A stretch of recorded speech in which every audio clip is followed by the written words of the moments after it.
Wheaties presents Joel McCrea in Tales of the Texas Rangers. On stage tonight, transcribed from Hollywood, another in the Wheaties big parade of exciting half-hour presentations.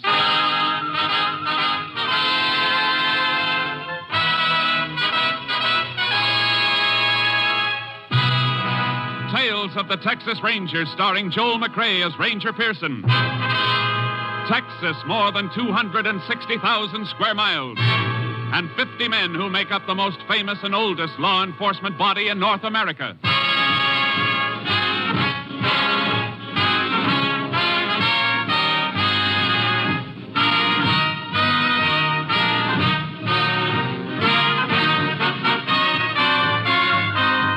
Now, from the files of the Texas Rangers come these stories based on fact. Only names, dates, and places are fictitious for obvious reasons.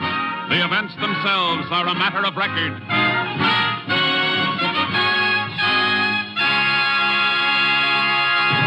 Tonight's case, the Broken Spur.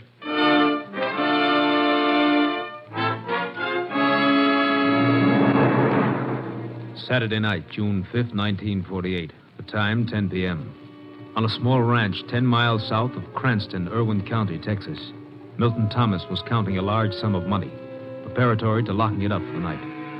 As he was counting, his dog Rags appeared to be nervous. Thomas tried to quiet him.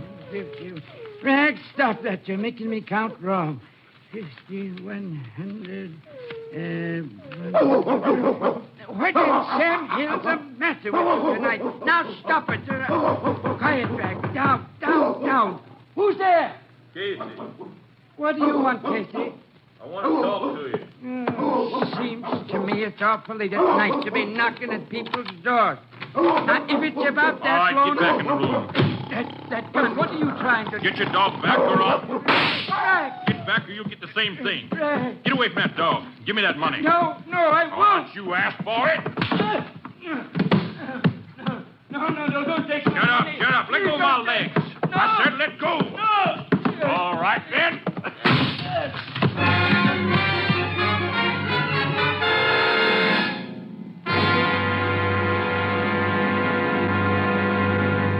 Tales of the Texas Rangers will continue in just a moment. If you've got a job to do tomorrow, partner, get your Wheaties. Sure, Breakfast of Champions is for you, just like it's for Ralph Kiner, pride of the Pittsburgh Pirates. You may not play ball for a living, but whatever your job is tomorrow, you can do it better on a better breakfast. And it's a better breakfast you're starting with Wheaties. There's a whole kernel of wheat in every Wheaties flake. Yes, whole wheat, good, sound, whole wheat. Plump and ripe and bursting with vitamins and minerals and protein for your vitality, your energy, your working power.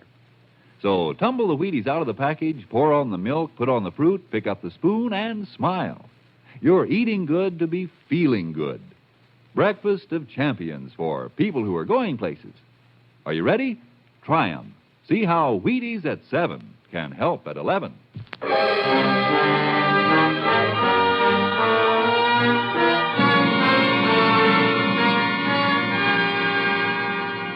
At 10:30 the same night, Milton Thomas's house was discovered on fire.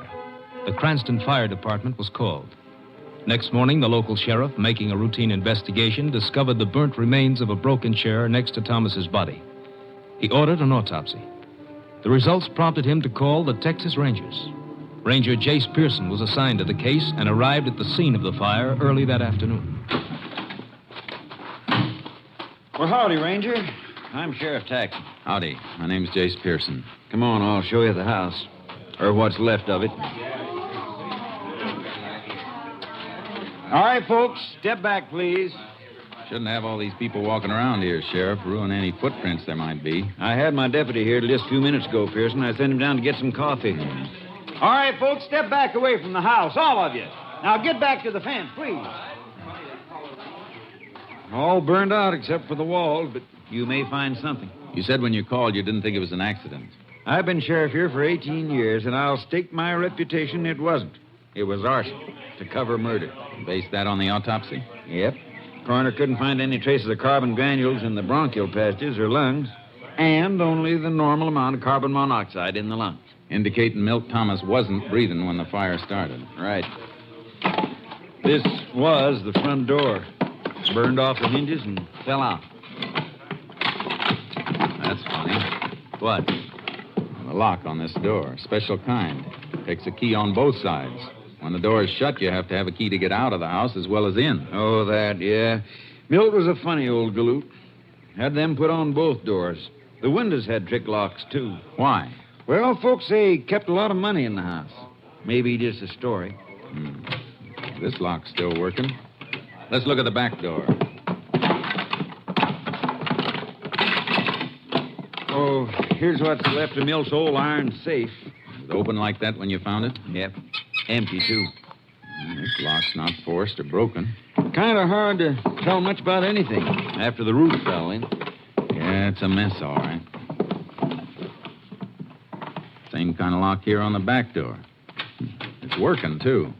Meaning whoever started the fire was locked in? Well, look here. Whoever it was, here's where he went out. See that window glass outside on the ground? Let's climb out and look.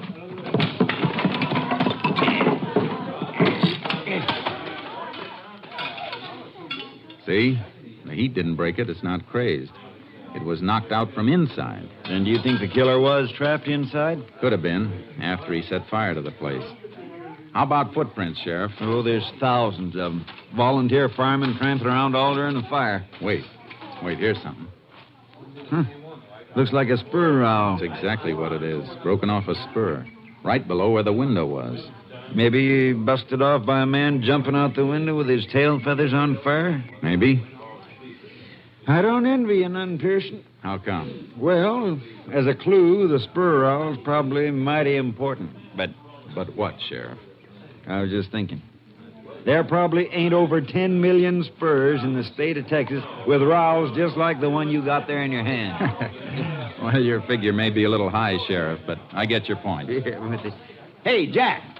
Yeah, what do you think you're doing, Jack? What's the matter, Sheriff? You know darn well what's the matter. I told you to keep back. I was just looking around. Well, stop kicking around those ashes. And the rest of you. That's evidence you're tramping on. We didn't mean no harm. Now listen, all of you. It's the last time I'm going to tell you. How'd you like it if we thought one of you was the criminal, coming back to the scene of the crime and deliberately trying to destroy evidence? Oh. Okay, then, get back or get off the property altogether. Books say that's generally not true, Sheriff. Huh? About the criminal in the scene of the crime. Happens only once in 1,000 times. Oh, I know it. I just want to throw a scare into him. I see. Oh, by the way, who was that fellow you were talking to? Him? His name's Casey. Jack Casey.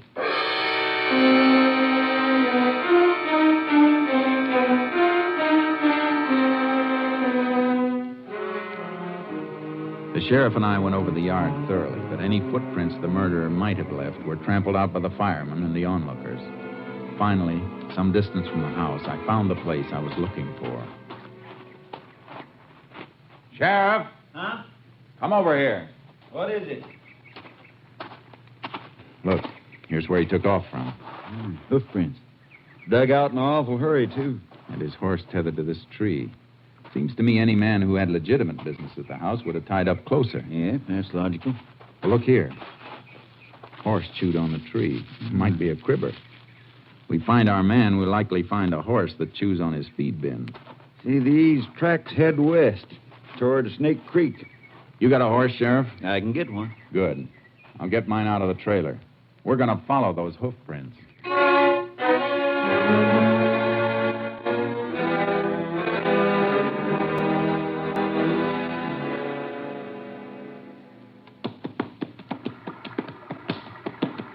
Hold it, Sheriff. Keep your horse off that bank. Why? What's the matter?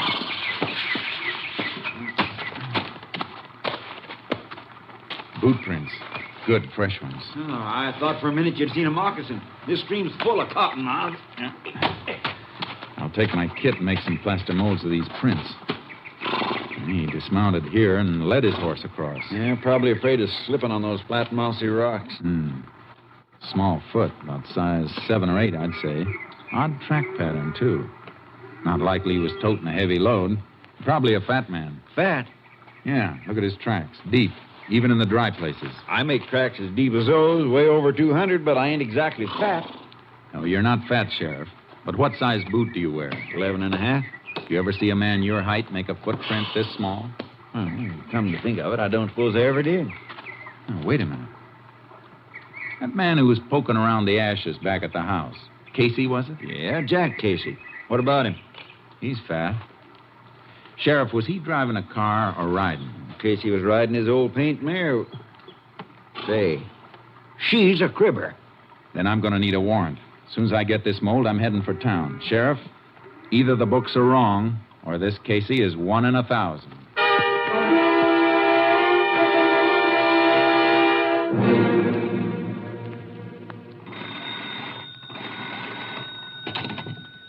Operator, this is Jack Casey again. What about that call I've been trying to get through for the last hour and a half? Yeah, Money, Texas, the Delta Sawmill Company. I know it's Sunday, but somebody's bound to be. Who's that? Oh, Jack! What are you doing with that gun? Oh, it's you. Operator. Hello, operator. You said you'd call me back every 20 minutes. It was over a half hour last time. Well, keep trying. Jack, who are you trying to call? And what are you doing with your shotgun? Leave me alone, Martha. Where you been since noon? You were supposed to meet me at the Tate's for dinner. I know it, but... Who's that? Who is it? Texas Ranger. What?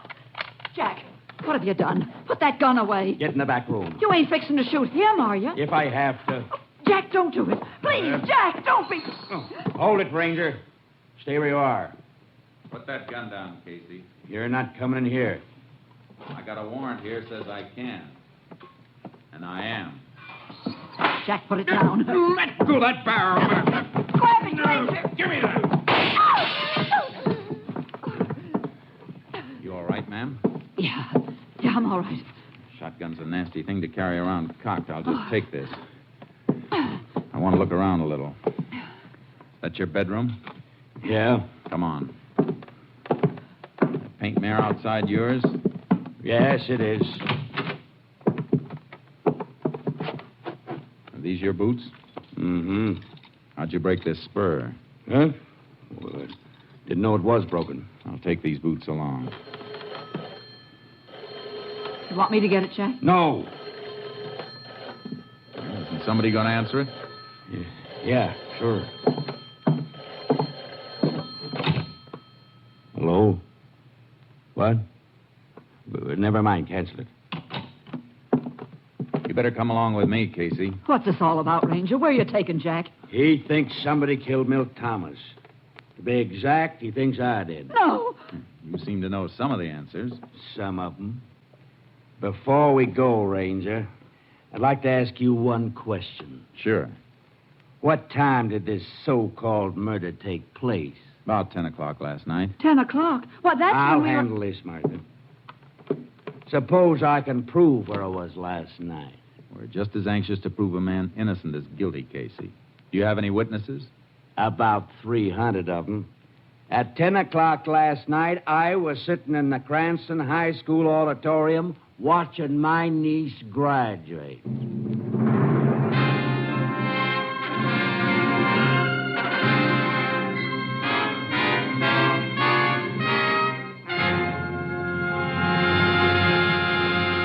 In just a moment, we continue with Tales of the Texas Rangers starring Joel McCrea as Ranger Jace Pearson. If a man rides herd on 100 head of cattle all day, first he needs his Wheaties. Yes, and if a man sits behind a big desk and pushes buttons on his job, first he needs his Wheaties. And listen, Mama, you too. If you keep track of a couple of growing up kids and wash dishes and make beds on your job, first you need your Wheaties. Yup, whatever your job, wherever you work, Wheaties can help. Whether you run a machine or pound a typewriter or play baseball for a living, first you need your Wheaties. Because here is whole wheat with the rich, full-bodied energy of whole wheat. There's a whole kernel of wheat in every Wheaties flake. That's why Wheaties give so much. Vitamins, minerals, protein. Wheaties have them, and they're for you. Pour the Wheaties into the cereal bowl, add the milk, add the fruit, and dig right in. Do that at 7. and see how much better you're working when 11 a.m. rolls around. Yes, try 'em every morning, crisp and tempting, and see if I'm not right. See if a better breakfast with the whole wheat nourishment of Wheaties doesn't make a pleasant difference in your morning's work. See if milk, fruit, Wheaties isn't honest and truly breakfast of champions. See yourself how Wheaties at 7 can help at 11.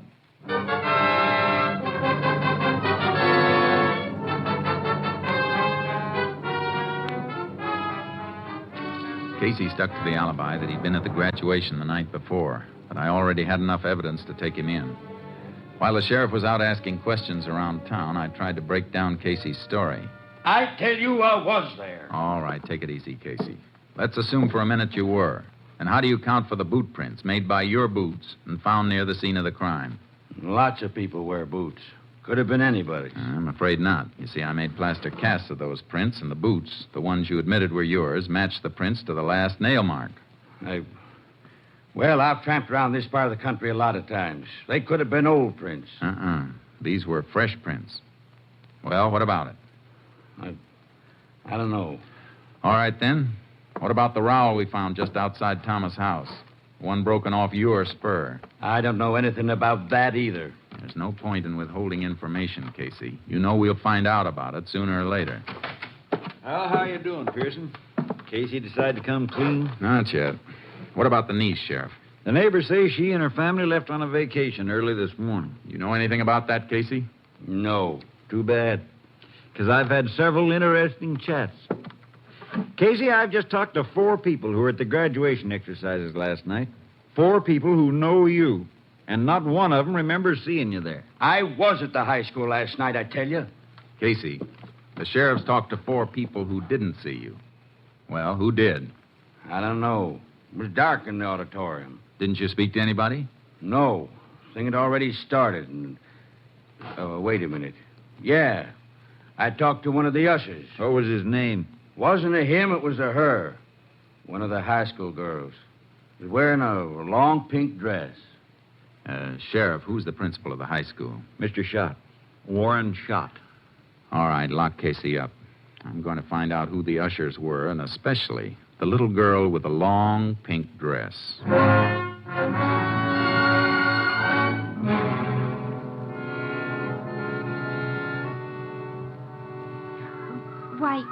Why, yes, sir. I remember Mr. Casey being there with Mrs. Casey. Are you sure, LMA? This is very important. Well, sure, I'm sure. They came in late and had to wait until the invocation was over. And then he asked for an aisle seat. He said he couldn't climb over people. He's so... well, you know. Yeah, I know. And he didn't leave at any time during the exercises? Not until near the end. They left just before the recessional while everybody was standing and singing the class song. What time was that? Oh, a few minutes before 11. All right. Thank you very much. Goodbye. Was I any help, Ranger? Yes, LMA. You were a big help.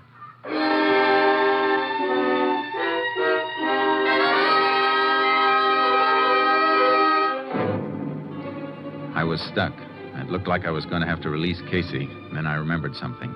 The phone call that came in while I was out at Casey's place. The one he'd been reluctant to answer. I dropped by the Cranston telephone office. This is the call you wanted, Ranger. What was it? Mr. Jack Casey placed a call to the Delta Sawmill Company in Monee, Texas at 2:22 p.m. today. There was no answer, and when the Monee operator did get through, she called back at 3:40. But Mr. Casey had canceled it. Do you know who the call was for? Yes, sir. It was person to person to Mr. Ben Casey. Ben Casey? Mr. Jack Casey's son. Son? Well, do you know him? I used to. When? Well, we went to high school together. Some of my girlfriends and I used to go places with Ben's bunch, but my mother made me stop. She said he wasn't the kind of boy that girls should run around with. I see. And he finally left home. Couldn't get along with his stepmother. Oh, then Mrs. Casey's not his mother. Oh, no, Ranger. They used to fight. Oh. Go on. This may be very important. Well, I heard that she and Ben fought all the time, and then one day after they had a big fight, Ben packed up and left. Well, when was this? I reckon it was a couple of years ago.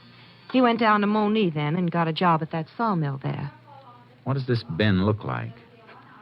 He's a spitting image of his father and just as fat, too. Have you seen him lately? I saw him at the bus station. His father came and picked him up. When? Let's see, day before yesterday. Friday.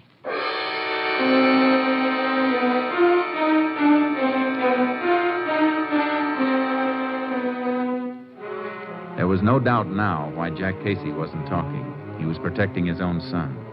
I put a call through to Mrs. Casey and met her at the sheriff's office. I ain't saying this because he ain't my flesh and blood, Ranger, but Ben's bad through and through. I might have knowed he was the one killed Milt Thomas. Mrs. Casey, tell me about Ben. He came in Friday, didn't he? Yeah. Come in on the bus and stayed over Saturday. He wanted to borrow money. He's always broke. Gambles. That's right, Pearson. Picked him up a couple of times for gambling. Go on, Miss Casey. Well, like I say, he wanted to borrow $50 from Jack, but Jack didn't have it. He just paid off a note to Milt Thomas, and he was kind of strapped. Oh, your husband owed Thomas money? Yes, but it was the last payment. Jack was joking about how Thomas always wanted cash money, didn't trust checks. Did Ben hear him say this? He sure did, Sheriff. And then he sulked around all day Saturday until we was getting ready to go to the commencement that night. And just before we left, he said he was going to use Jack's horse to go for a ride. At night? Yeah, seems strange to me, too. And then he asked could he borrow a pair of Jack's boots. He was wearing flat heel shoes. They wear the same size? Oh, have, ever since I can remember. Well, anyway, we went on to the graduation, and when we got home, the mare was in the barn, still saddled, all sweaty. Looked like she'd been run almost to death. And Jack's boots were tossed on the floor, and Ben was gone. All right, Miss Casey. That's all for now, and thanks. You're welcome. Come on, Sheriff. We're going on a little trip.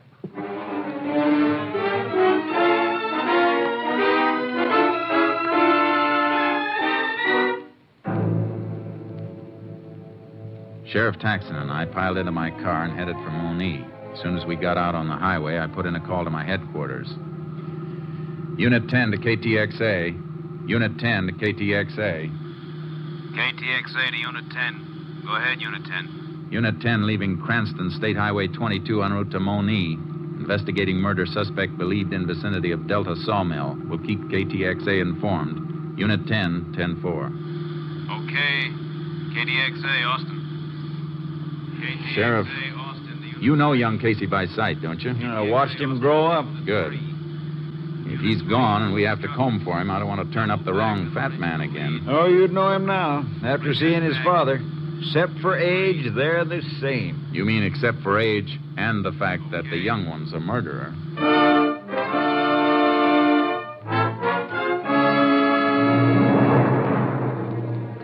When we reached the sawmill, the moon was up. A full moon. There was a light burning through the window of one shack at the edge of the camp. We pulled up there and got out of the car and went in.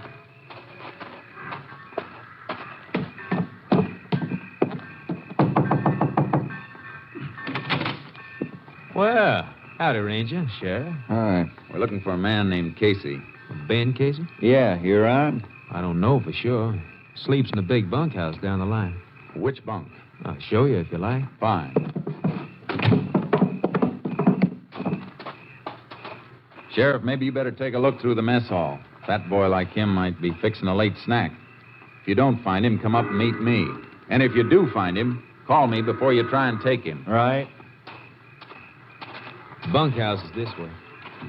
No light in the place. Well, some of the boys was going into town for a moonlight dance. Don't know if Ben went with them or not. Has he been packing any money that you know of? Well, yeah, come to think of it, he had quite a bit. Said he hit it lucky in a dice game and that... Well, he did get it in a dice game, didn't he? If he did, the other fellow never got a chance to roll them. Oh? Here we are.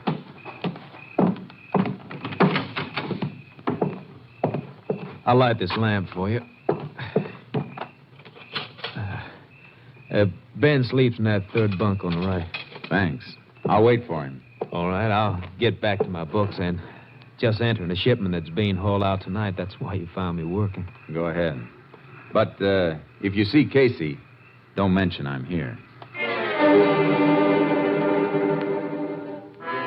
The foreman went back to his shack, and I ripped Ben Casey's bunk apart. There was nothing in the bunk or the covering. I dragged a footlocker out from underneath and was bending over it when... All right, Ranger. Up with him, and don't turn around. They're up. What are you doing here? If you're Ben Casey, you know what I'm doing. This is the end of the road, boy. I'll take that lantern. I'd be careful with that, Ben.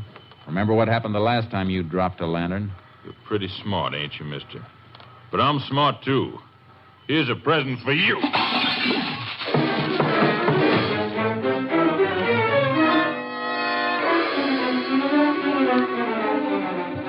The lantern hit the edge of the bunk, and the flaming kerosene splashed over me. I beat the flames out with my hands and dove for the door. He'd rammed something against the outside of it. When I forced it open, I stumbled over a heavy log bench he'd used as a barricade. Hey, Ranger, what is it? Casey! You see him, Sheriff? Well, somebody went off that way, toward the rail siding. Let's go!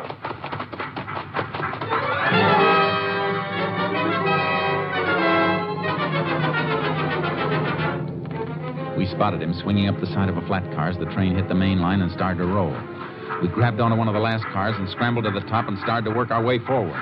There he is, about 5 cars ahead. I can't see him. Kerosene scorched my eyes. He can see us, all right. He's shooting. Drop flat. We'll crawl up on him. He can't go any farther than the length of the train. There he goes. He's jumping. I see him. I'm going after him. Well, I'm coming with you. He's breaking from the wheel.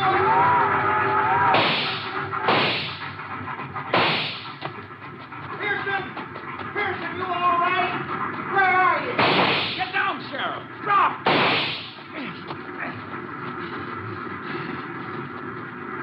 Can you see him? No, but he's close. About 10 yards in, not moving. Keep low.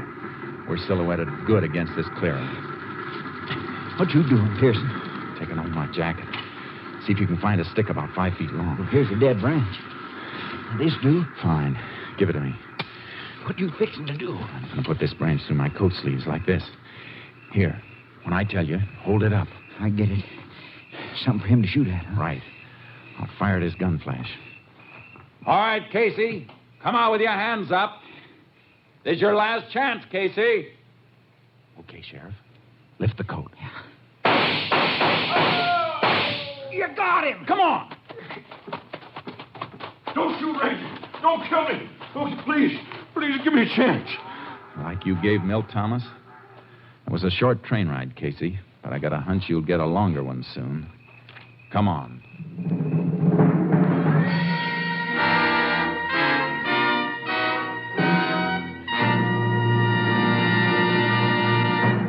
Ben Casey confessed to the murder of Milt Thomas. On August 2nd, 1948, he entered Huntsville Penitentiary. His sentence, life imprisonment.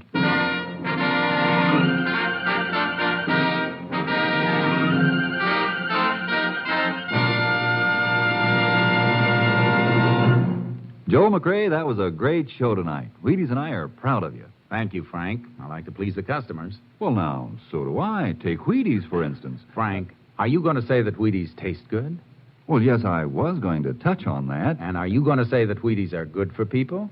Yes, I was going to say just that. Anything else?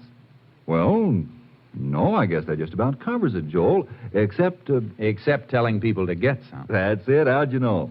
Well, that's easy, Frank. I'm a Wheaties eater myself. You hear that, folks? You, too, can be a Wheaties eater. As early as tomorrow morning. Breakfast of champions, you know. Get some. Next week, Joel McCrea in another authentic reenactment of a case from the files of the Texas Rangers. This story was transcribed and adapted by David Bruce and was produced and directed by Stacy Keach. Hal Gibney speaking. And this is the Wheaties man, Frank Martin, inviting you to listen Monday night to Frank Lovejoy and Night Beat on the Wheaties Big Parade. See you then.